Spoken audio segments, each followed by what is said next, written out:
we are beginning.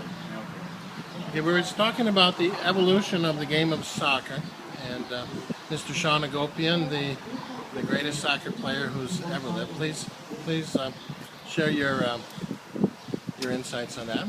Greg, you're a man familiar with the finer points, the handling, the visceral, the grid, the grid of the guitar. It's a two-sided grid.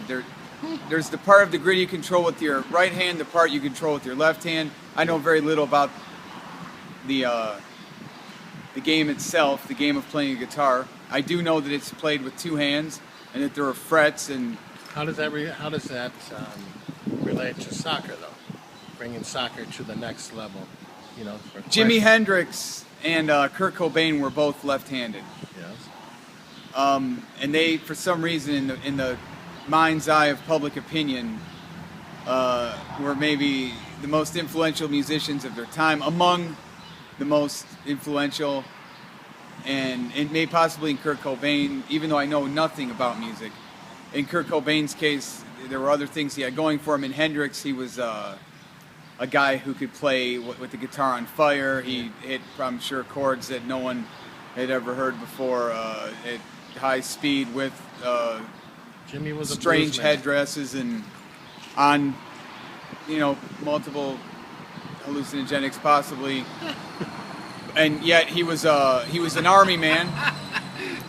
He was a blues man. Go ahead. But he was an army man before. He was a Marine. He was a Jimi Hendrix was a Marine. Paratrooper, I think. Yeah. And He suffice it to say, he could control a guitar underneath in any strange brain algorithm with any amount of pressure around him in terms of a giant crowd. Just as happy playing it alone as he was, again, in front of thousands of people. Left-handed, wearing headdresses, walking, playing it between his legs. Anyway, he mastered the guitar, is what I'm trying to explain. Yes. He mastered the two-handed grid, the machine that he had in front of him in order to manipulate. I don't know who wrote the music. It might have been him. It probably was him. But you end up finding out later, 50 years later, through antiquity and documentary films, that a lot of this music that was written was sort of fed to these enigmatic people, since the writers themselves weren't as enigmatic visually. It's passed down generation to generation. There's a lot of original stuff, but mostly it's been rehashed. It's sort of like folk music, It's you hear a folk song, you think it's new. It's actually 300 years old, but it's changed a little bit. Exactly. Bob Dylan was great at that, but that's tradition in folk music. But anyway, we're not here to talk about folk music or Jimi Hendrix. We're talking about the evolution of the game of soccer. Let's stay on topic. It's the same thing. It's a two-sided grid, in which you have to control both sides of the grid, and over time, through your control of it and expertise and mastery of it, everything becomes more deft, and everything happens in slow motion. And no matter what the amount of pressure around well, you. for you, it's for slow motion. For mere mortals like ourselves, we're just seeing blurs out there. I mean, let's get to the point. The autofocus camera technology cannot keep up with you on the as you've already seen, as I've already witnessed. Yes.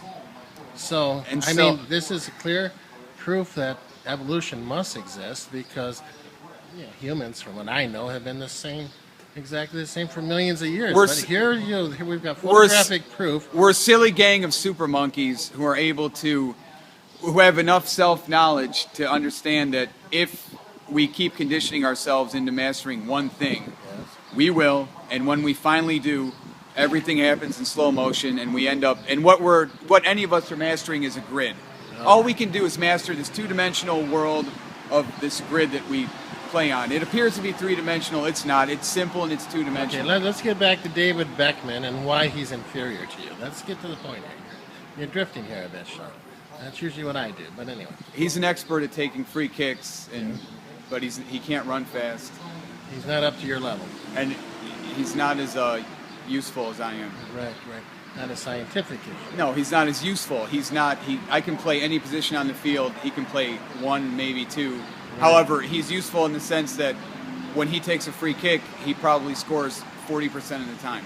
And that's a Robin Hood art that is God-given. Right. and I'm sure through practice, etc. He's So mastered Dave it. Beckman and, does have and some- in the game of soccer, strategically, a man like him is worth 2 players. So Dave Beckman does have some credibility as a soccer. On a soccer field, he's credible because he can win you a game in the blink of an eye. Okay.